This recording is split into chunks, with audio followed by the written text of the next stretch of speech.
Source of inspiration. Sharing the journey of discovery. PSNA College of Engineering and Technology. Palani கோவில் விவகாரம் தொடர்பான விசாரணை சிபிசிஐடிக்கு மாற்றப்பட்டு நடைபெற்று வருவதாக அமைச்சர் ரமேஷ் தெரிவித்தார்.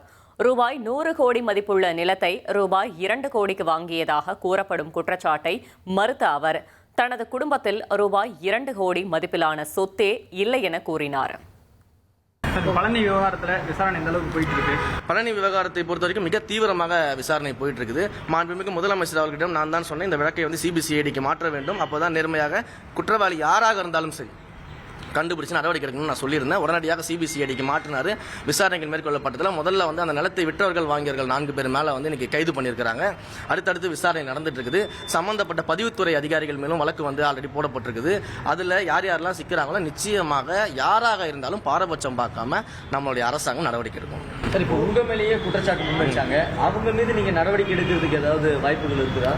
இல்லை, அதுதான் சொல்கிறேனே, என்னுடைய மீது குற்றச்சாட்டுலாம் வைக்கல, பொய் பரப்பிக்கிட்டு இருந்தாங்க. அது முதல்ல குற்றச்சாட்டே கிடையாது. ஒரு அரசியல் ரீதியான ஒரு கருத்தியல் ரீதியான குற்றச்சாட்டை வச்சா நம்ம அதற்கான பதில் அது. திடீர்னு வந்து பார்த்தீங்கன்னா இந்த பல்வேறு அதிமுகவுடைய ஐடி விங்கில் இருந்து இருக்கவங்க என்ன பண்ணுறாங்க அப்படின்னா, உடனடியாக ரமேஷ் அவர்களின் உறவினர் தான் அந்த நிலத்தை வாங்கிட்டாரு.